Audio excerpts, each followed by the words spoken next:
Hi, welcome to Biomedical Toolbox Minutes. This is your Biomed Basic Hand Tool video training, and I am Anita. I'm a biomedical engineer, and I solve problems because I use hand tools every day on the job as a biomed. Most biomedical courses discuss concepts, theories, electrical safety tests, medical devices, but they never discuss the basic hand tools a biomed uses daily on the job. After viewing this video, you will be able to identify tools by their proper name, discuss how the tool is used, and identify one vendor website to locate tools.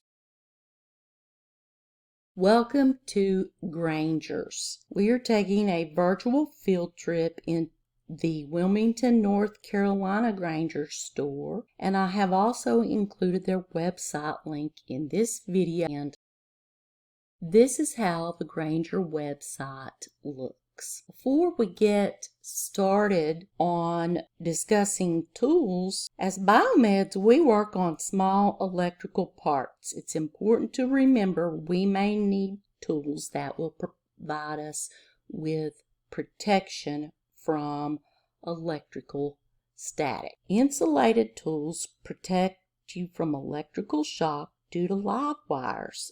Non-sparking tools can protect you in areas that has flammable vapors or combustible liquids. And then we have magnetic tools, which will assist you in holding on to those screws, taps, or nuts that we might drop or lose. Now, I'm a mom, and I am very frugal. I'm very price conscious, even with money that does not belong to me. Every vendor, even tool vendors, have sale items. Now, at Grainger's, they're called hot buys, and you can also locate these on the Grainger website. I check out the hot buys before looking at anything else because they might have the tools I need on clearance. So don't forget to check out your hot buys.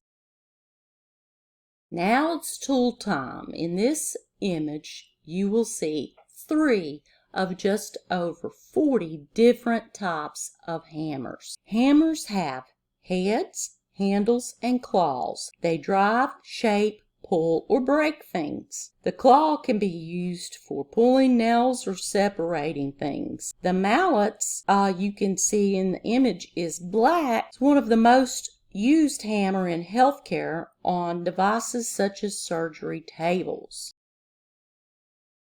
Here we have screwdrivers. Now, screwdrivers are used to tighten, loosen, or remove different types of screws. They have handles, shafts, and different types of tips depending on the head of the screw. Here we have both the flat or slotted head and we have the Phillips head tips.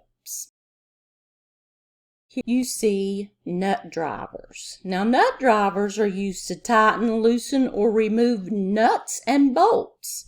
They consist of handles with shafts that also have a tip, which is socket-like. The most common sizes are 3/8 inch, 1/4 inch, and 5/8 wrenches, or what is often called spanners. My photo from inside Grainger is a little blurry, so I have an inset to show you what a wrench actually looks like close up.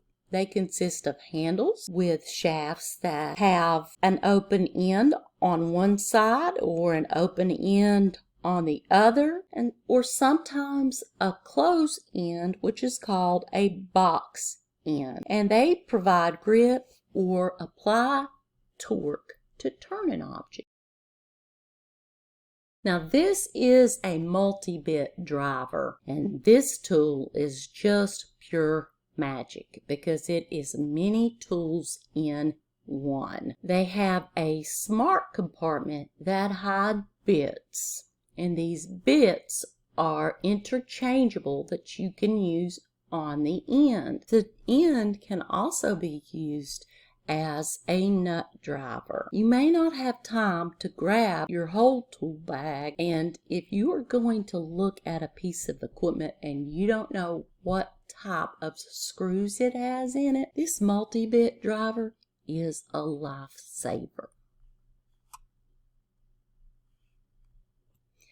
A multi-bit driver, and the end of it, the bits are Torx driver bits. Torx drivers are often referred to as star screwdrivers because they have a 6-point star. On the side of the driver is the size, and the size starts with the capital letter T, such as T5, T6, T25. This tool allows you to turn Torx screws, and Torx screws have been installed on medical devices by the manufacturer of quality control consistency. Two of the most common sizes of Torx drivers used in healthcare are the T5 and T6.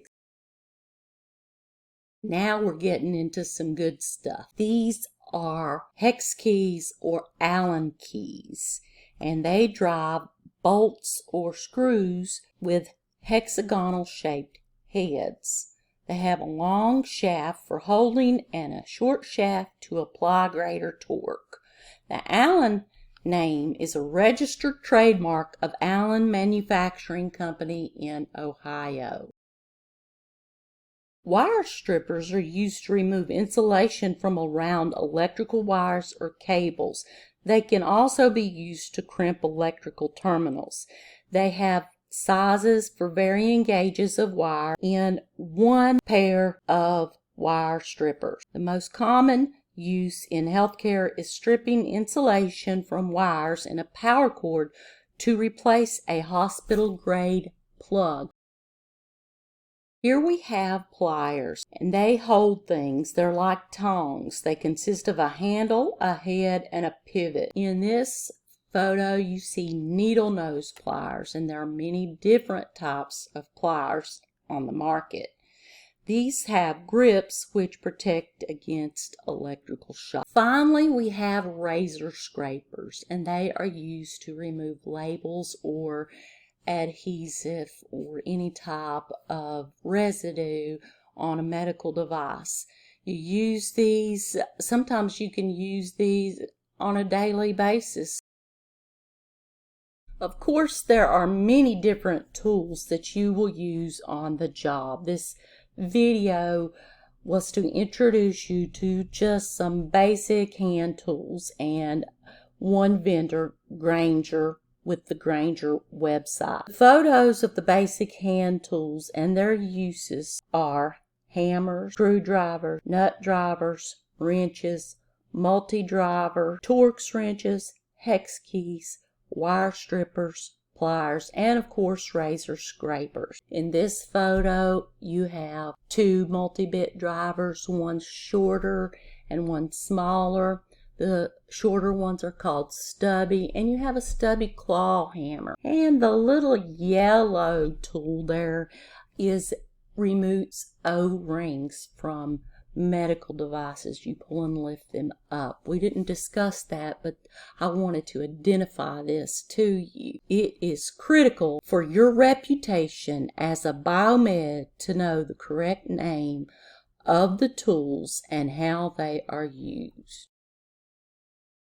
This training video has been designed, developed, written, and produced by AJK Instructional Designs, along with for limited license to use the Grainger logo. Thank you.